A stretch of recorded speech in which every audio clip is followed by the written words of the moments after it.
Bonjour tout le monde, bienvenue sur cette nouvelle capsule vidéo. Fait qu'aujourd'hui, on va parler sur les QNAP. La dernière fois, j'ai fait une capsule vidéo, j'ai parlé un petit peu comment faire un backup à partir d'un QNAP. C'est-à-dire, tu sais, j'ai j'ai un backup que j'ai déposé dans un QNAP. Fait que si jamais il y a quelque chose, je peux aller faire de la restauration. Fait qu'on s'est parlé de le logiciel de backup. Mais aujourd'hui, on va parler sur le QNAP lui-même. Fait qu'on va essayer de voir c'est quoi l'utilitaire tu sais, de ce QNAP, puis comment restaurer ou installer tu sais, les QNAP de A à Z.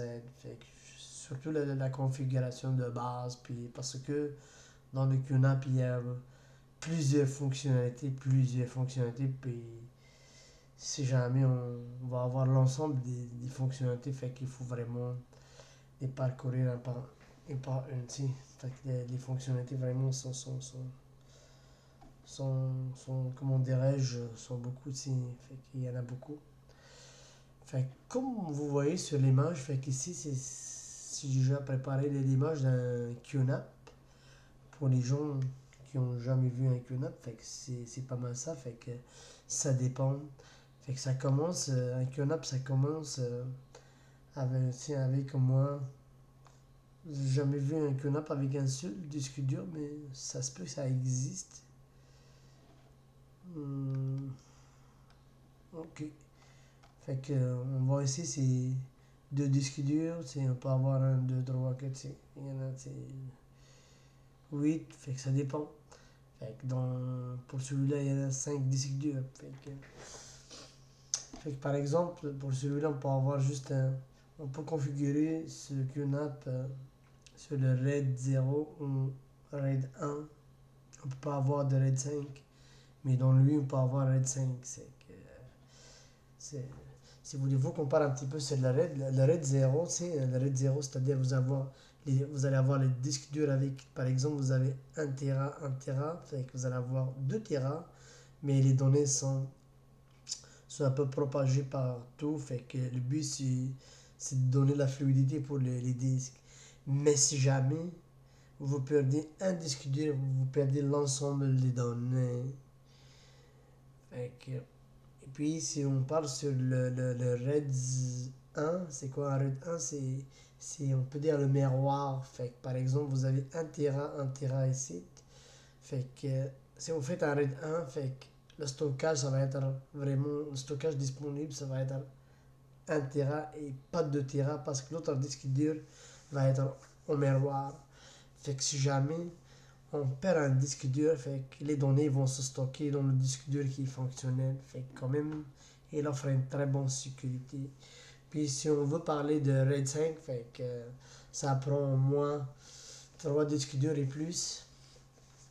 Fait que toujours la tolérance de panne, c'est un disque dur. Fait que euh, on peut augmenter à deux disques durs de tolérance. Fait que comme on augmente la tolérance, fait qu'on perd de capacité de stockage. Fait que c'est pas mal ça. Fait qu'aujourd'hui, tu sais, moi je propose ce produit pour les petites compagnies qui n'ont pas la possibilité d'acheter des vrais SAN, tu sais. Parce qu'il existe des SAN comme celui-là, c'est un SAN qu'on peut racker dans un rack des serveurs. Euh, fait que vraiment, c'est une solution qui coûte pas cher. Fait que euh, 600-700 $, tu peux avoir une configuration d'un QNAP qui peut vous servir. Fait que c'est pas mal ça. Puis si vous, jamais vous avez déjà un rack, puis des serveurs, etc., fait que vous pouvez aller avec un vrai SAN. Fait que aussi, c'est plus fiable, tu sais.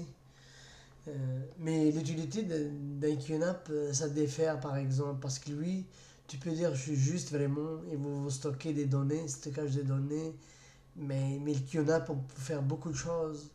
On peut créer des sessions pour chaque utilisateur, fait que moi je vais avoir une session, fait que mon garçon va avoir une session, on peut stocker de l'information différemment, fait que je peux avoir la visibilité pour, tu sais, euh, je peux donner de la visibilité par exemple à mon dossier, à mon garçon, puis lui, il peut me donner comme le vice-versa, fait que je peux ne pas donner de la visibilité à mon dossier, fait que mon garçon aussi par exemple, s'il veut pas me donner la visibilité à ses données, fait que sont pas accessibles.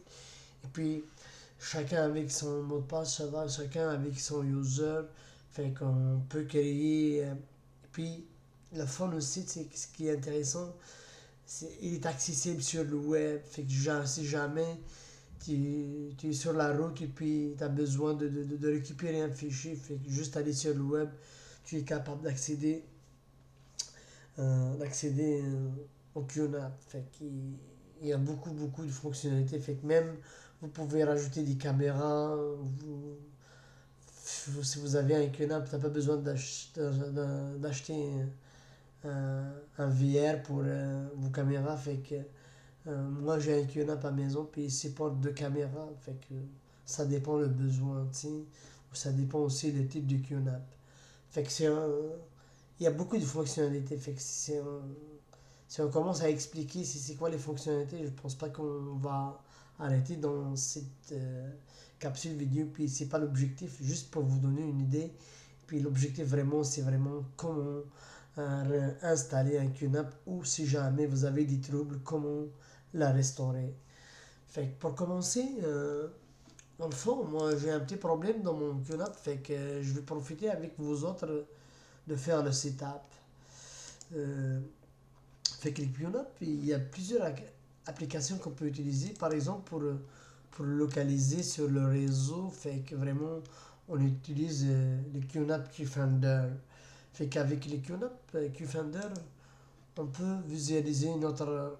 Si vous avez par exemple 2 3 QNAP, fait que ils vont apparaître ici, puis directement vous pouvez savoir c'est quoi l'adresse IP, c'est quoi le nom, c'est quoi le type, c'est quoi la MAC adresse, etc. Fait que je vais accéder à mon QNAP, tu sais. Puis on va faire la- on va faire la recette. Puis après, on va commencer l'installation, tu sais, la configuration initiale.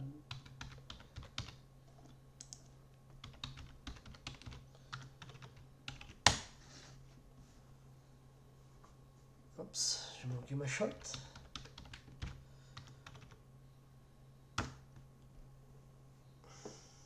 Yes. Fait que dans le fond, ce qui s'est passé avec mon QNAP, je me suis fait crypter mes données. Fait que la dernière fois, j'ai joué dans un site web dangereux, puis je pense que j'avais, j'avais un virus quand même. Mon ordinateur était sain et sauf parce que j'ai un antivirus quand même avec une licence. Mais mes dossiers partagés qui étaient sur le QNAP étaient infectés. Fait que je peux vous montrer ça rapidement. Fait que c'est pour cela. C'est quand même. Faut faire attention par les cryptos. Fait que je me suis fait crypter. Si on regarde ici à Redmi, recycleur. Fait que. Enfin, bien encrypted. C'est-à-dire, j'étais crypté. Si je regarde de même, c'est quoi la date? C'était le 4. Fait que le 4, je sais pourquoi. Comme je vous ai dit, j'ai accédé à un dossier. Fait que. Un serveur en ligne, fait que ça a scrappé mes affaires, tu sais. Fait que regarde, si je veux ouvrir quelque chose, il va me demander un mot de passe. Fait que je suis pas mal fait, tu sais. Si je veux me donner, heureusement, j'avais un double backup. Fait que si je veux me donner, fait que je dois payer, mais ça va coûter cher. Fait que dans le fond, moi je vais le resetter, je vais le flusher, fait que je vais démarrer mon setup à zéro. Fait que c'est quand même. C'est pas le best, mais malheureusement, on va aller comme ça. Fait que c'est pas mal ça. Fait que pour le resetter, fait qu'on va faire comme ça. On va aller dans configuration, puis on va aller dans Restaurer les paramètres d'usine par défaut et formater tous les volumes. Fait que moi, j'ai déjà un QNAP avec deux disques, fait que j'ai déjà un RAID 1, fait que j'ai fusionné mes disques durs pour avoir un miroir. Fait que ici, il dit initialiser les paramètres. Moi, je veux pas ça. Initialiser le NAS, non. Moi, je veux vraiment le cleaner, le démarrer à zéro. Je fais cliquer ici. Fait que restaurer les paramètres d'usine par défaut et formater tous les volumes. Va effacer tous les paramètres et formater tous les volumes de disque. Fait que c'est ça que je veux. Moi, je veux le restaurer. Ok. Moi, je veux faire ça. Fait que quand ils me disent de confirmer à nouveau, fait qu'il veut savoir c'est qui moi. Fait que il me demande mon password. Fait que bingo. Fait que ça va partir. Fait que,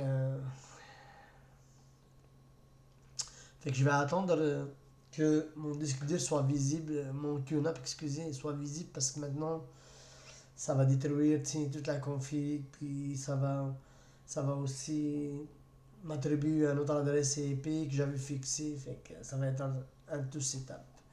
Fait que, à tantôt, fait que je vous reviens sous peu, dans ce peu.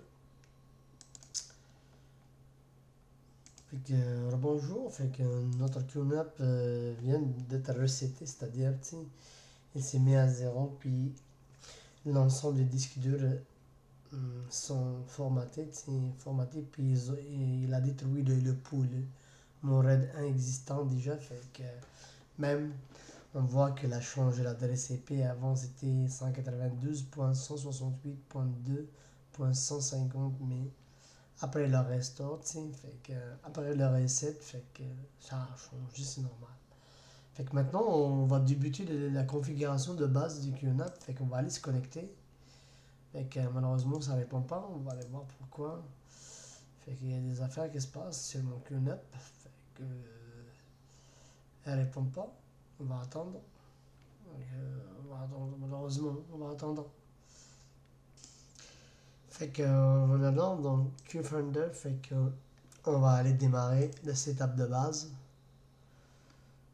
Fait que il va nous expliquer qu'il y a une garantie de 5 ans là-dessus. Fait que start avec la version current de framework. Fait que maintenant je peux le changer. Excusez. Comment. Yes. Fait que je vais définir un password.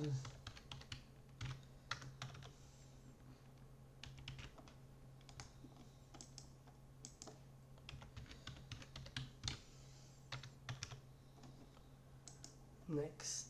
Oups, il y a une erreur.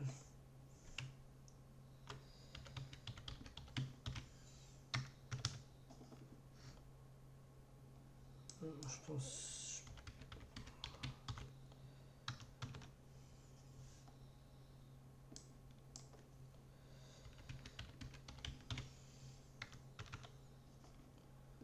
Fait que je viens de définir un password.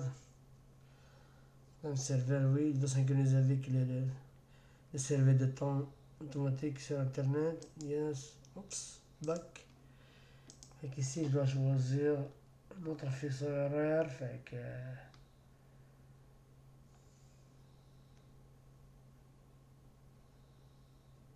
je choisis ça. Next. C'est automatique. Ok, use adresse IP. Fait que moi, je vais utiliser une adresse IP statique. Fait que DHCP. Fait que si, par exemple, mon QNAP va être en arrêt pendant un jour ou 2 jours, avec mon adresse IP peut, peut changer. Fait que moi, j'aimerais bien garder mon adresse IP pour des raisons futures. Ok? Fait qu'on va aller avec une adresse IP statique. La différence entre le DHCP et statique, c'est que le DHCP, on va l'avoir, va être distribué par mon routeur. Puis le statique, fait qu'il va le garder, fait qu'il n'y a aucun périphérique qui peut avoir cette adresse IP.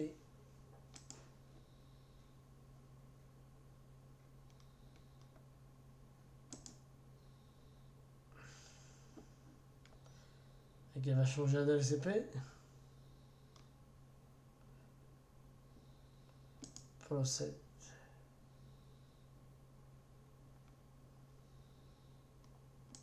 Back. Next. Procède. Transform M sur back. C'est comme ça que... C'est pour les applications. Fait qu'il dit c'est quoi les applications. Fait que... on s'intéresse avec ce qui est Windows. Moi je pense pas que...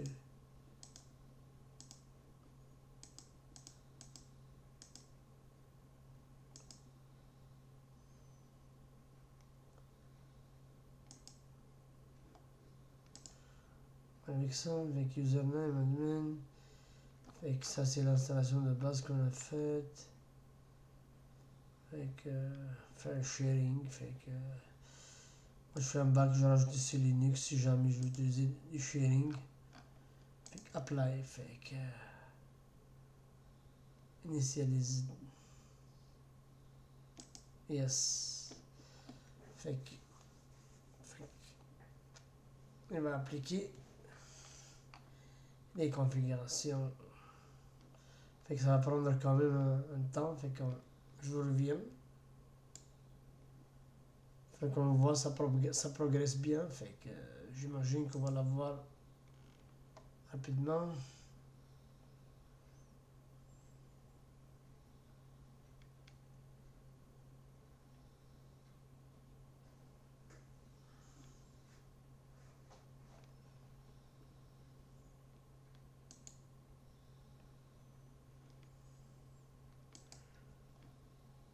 Fait que la configuration de base, ça prend quand même un bon moment parce qu'il est en train de setter les configs selon la taille du disque dur. Fait qu'aujourd'hui, moi je pense qu'on va arrêter ici. Fait qu'on a vu euh, comment restaurer, c'est-à-dire comment restaurer les paramètres d'usine d'un QNAP et comment starter la configuration de base. Fait que dans la prochaine vidéo, on va voir comment vraiment définir comment c'était nos disques durs. Fait qu'il est en train il est en train de démarrer plusieurs applications. Fait qu'il va essayer de setter le QNAP. Fait que c'est ça. Fait que dans la prochaine vidéo, on va essayer de voir comment déterminer, comment spécifier nos disques durs. Soit on va faire un RAID 0, un RAID 1 ou un RAID 5. Puis on va essayer de voir comment créer des utilisateurs sur un QNAP. Fait que merci beaucoup. Fait qu'à la prochaine vidéo.